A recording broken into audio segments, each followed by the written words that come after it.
% alors ngeen mën ci inscrire seeni njaboot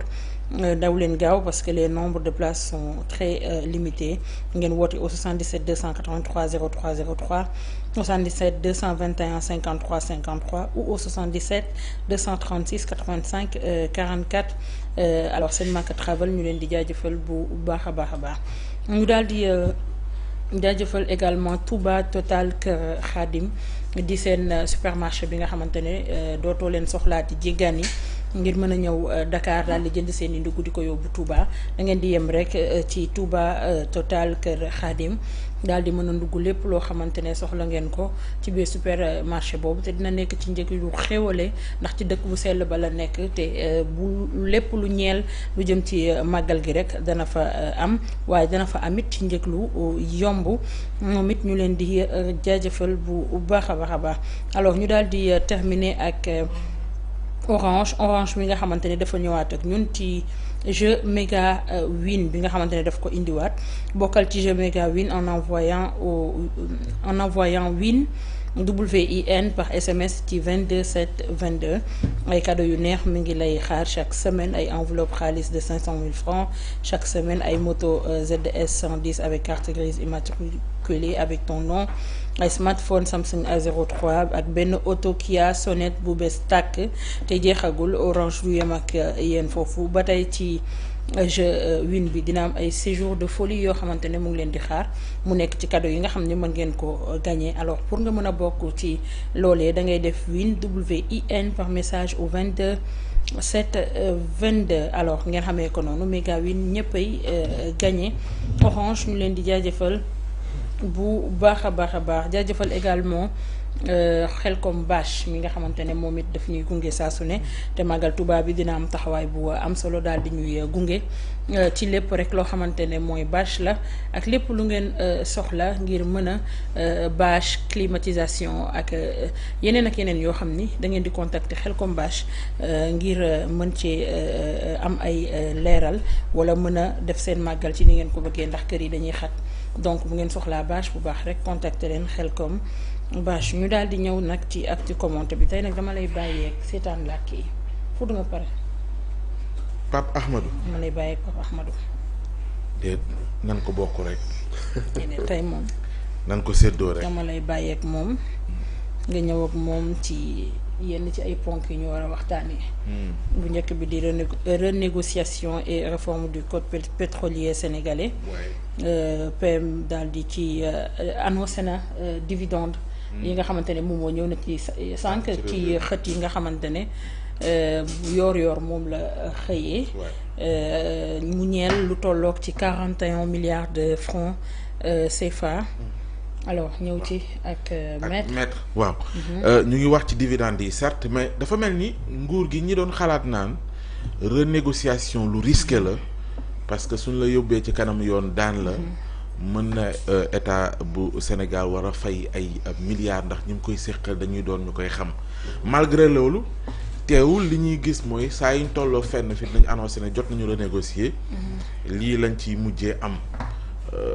pour yow li koy expliquer mooy ils sont bien entourés ñi ko xam di liggéey ci dossier ngir xool nan la ñuy jaaree ba mën a renégocier ngir mu doon avantage yu état moo koy expliquer wala secteur la bu leer boo xamante ni nit ku nekk war ngaa mën a woote woo sa souveraineté même bu dee xaatim amoon na nga ne dama bëgg sama moomeelu réew ci ressources yi ma teg ci loxo. waaw loolu question bu am solo la Pa Ousmane xam nga la notion de renégociation bu amee rek c'est parce que au préalable y a un contrat boo xamante ni ne lié na état du Sénégal ak une entreprise privée wala une entité privée internationale et je tiens à rappeler que en matière de contrat état même bu fekkente ne en droit dañ koy considérer comme une personne morale de droit public il n'en demeure pas moins que bu fekkente ne état day jokkalante ci wàllum contrat ak ay entreprises privées l'état se verra appliquer les règles de droit privé mooy règles yi nga xam ne ni moom la ñuy appliquer citoyens yi boobaa moom la ñuy appliquer l'état te xam nga contrat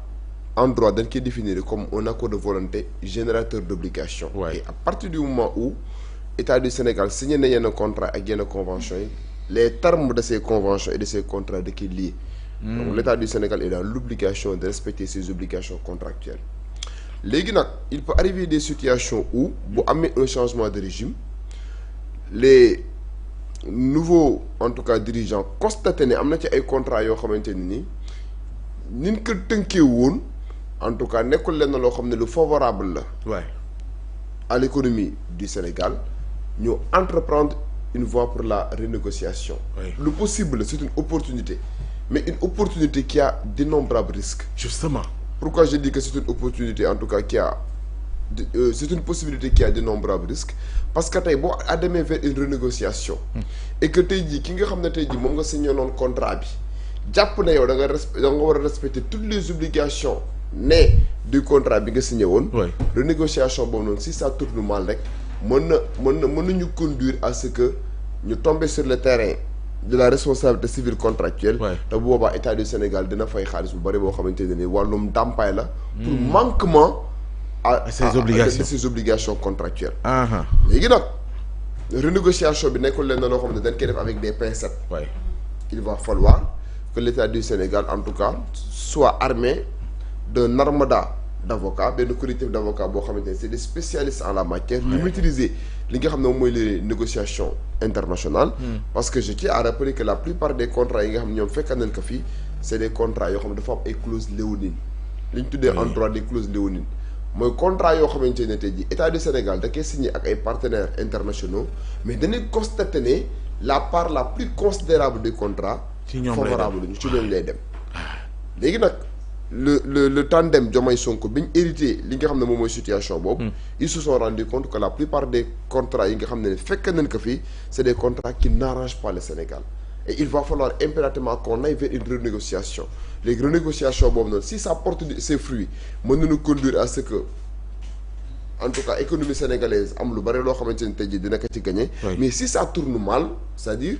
à travers cette renégociation bu ñu constaté ne nous sommes dans l'obligation de respecter les obligations de ces contrats-là. et que ñun parewul véritablement pour àggali contrats yi nga xam ne tey jii fekkoon nañ ko fi. bu boobaa partenaires internationaux yi mën nañoo poursuivre l'État du Sénégal pour manquement à ses obligations contractuelles. et si on poursuit le Sénégal pour manquement à ses obligations contractuelles mën nañoo astreindre à payer des dommages et intérêts parce que dafa am une inexécution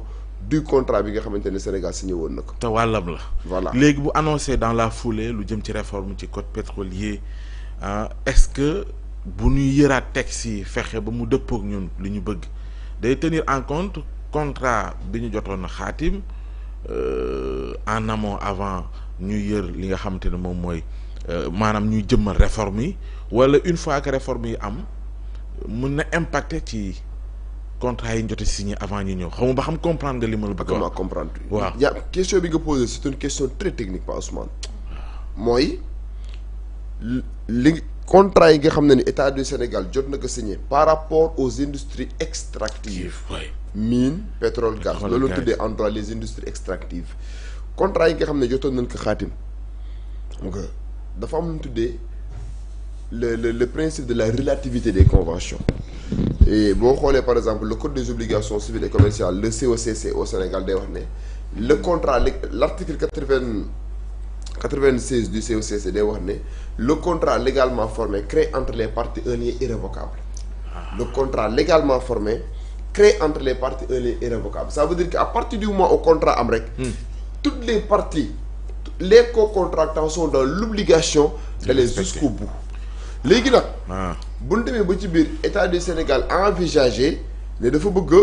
a xoolaat li nga xam ne moom mooy le code pétrolier est-ce que loolu mënul impacter wala mënul am ay conséquences juridiques sur les contrats antérieurement conclus. Je crois que en la matière mënul am ay loolu ay conséquences juridiques sur les contrats antérieurement conclus à moins que contrat yooyu noonu ñu insérer ci woon ay clauses yuy démontrer ne bu ñu demee ba nga xam ne tey jii par exemple war nañoo réformer suñu code pétrolier. donc am na ci yenn disposition du contrat yoo xam ne dañ koy xoolaat parce que contrat moom bu ñu xasee ba xaatim ko pas Ousmane. clause rek moo mën a permettre clause bu prévoir woon benn situation moo war a ñëw wala benn cas de force majeure moo mën a tax tey jii ñu dellu si waat si ginnaaw mais bu fekkente ne par exemple amuloon clause bu prévoir situation boobu. amul benn cas de force majeure bu war a mën a justifier ñu revenir sur les termes du contrat bu boobaa nous serons dans l'obligation de respecter l'ensemble des contrats yi nga xam ne ni conclure nañ ko et bu fekkente ne par exemple aujourd'hui ñu ngi xalaat ñu ngi envisager réformer li nga xam ne moom mooy les codes pétroliers et autres yaakaar naa ne le Sénégal est à la croisée des chemins puisque ñu ngi envisager dans l'avenir que dinañ mën a découvrir pétrole gaz donc li ñu tuddee les industries extractives yaakaar naa ne waroon nanoo préparer suñu bopp bu yàgg de waroon nanoo mën a préparer suñu bopp bu yàgg xam ne situation yu mel ni ba arrivé yenn conséquences du terrible ci ñun mais bàyyi nar a toog par exemple ba conclure yenn contrat yi ba pare bëgg envisager réformer li nga xam ne moom mooy le code pétrolier entre autres day nekkal leen loo xamante ne ni day am ay conséquences juridiques yu désastreuses sur l'économie sénégalaise. mën nañoo dem ba moom lépp naan nationaliser ko comme réew yu mu feeñ dem nañ ba jëmmi jamono. waaw xam nga kenn loxoom duggatu ci. waaw xam nga nationalisation bi sax c'est-à-dire ñun ñoo ko moom déjà. oui mais la question fondamentale mooy xam nga ñun suñu réew yi bu amee par exemple bu découvrir li ñu tuddee les industries extractives ñun ñoo ko moom. parce que je tiens à rappeler que ci réforme constitutionnelle 2016 le président Macky Sall bokkoon na ci li nga xam ne nii waxoon na ko ci mooy. les ressources naturelles appartiennent au peuple. donc ça coule de source que lépp loo xamante ne pétrole la ak gaz la Sénégal moom moo ko moom mais le droit d'exploitation.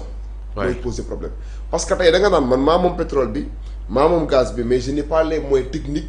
pour l'exploiter léegi à partir du moment où on n'a pas les moyens techniques pour l'exploiter nous sommes dans l'obligation de signer ay conventions yoo xamante ne tey jii ak ay partenaires étrangers ñoom dañuy ñëw ne la ah yow yaa moom sa pétrole yaa moom sa gaz yaa moom sa sol mais tu n'as pas les moyens de l'exploiter léegi dañuy xaatim benn contrat boo xamante ne ñun nous sommes prêts pour def exploitation bi nous sommes prêts pour apporter les moyens techniques financiers entre autres pour gérer la loolu noonu mais dañuy am benn pourcentage boo xam ne dañ ko ciy am. mais nag l'État du Sénégal mën na def de telle sorte que la part la plus considérable en tout cas revenir à li nga xam ne moom mooy au peuple. donc moo tax ma ne la on a mis la charrue avant les bœufs puisque depuis fort longtemps ñu ngi envisager la découverte en tout cas de ces industries extractives mais le Sénégal ne s'était pas préparé davantage ba mu ne këtt ni joon parce que code yi ñi nga xam ne ni mooy code de l'investissement. code du pétrole du gaz. kon de nekk na yenn yoo xamante ne tey jii Sénégal waroon na ko am depuis fort longtemps léegi nag nous sommes rattrapés. mais léegi si les multinationales s'opposent aux révisions mënuñu dural des léegi nag internationaux. léegi nag si les multinationales s'opposent nam mooy li ma wax léegi état du Sénégal ñaari mooy am.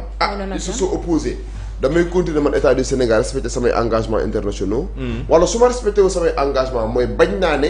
dootuma exécuter contrat bi ñu engager la responsabilité civile contractuelle de l'État du Sénégal te bu boobaa bu fekkente ne État du Sénégal en tout cas dañoo engager sa responsabilité civile contractuelle pour manquement à ses obligations contractuelles nous serons dans l'obligation de payer beaucoup d'argent à ces multinationales là pour dédommager leen parce que yow yaa signé woon ab contrat dem ba ci biir nga ne doo ko respecté parce que renégociation ñaar ñoo koy def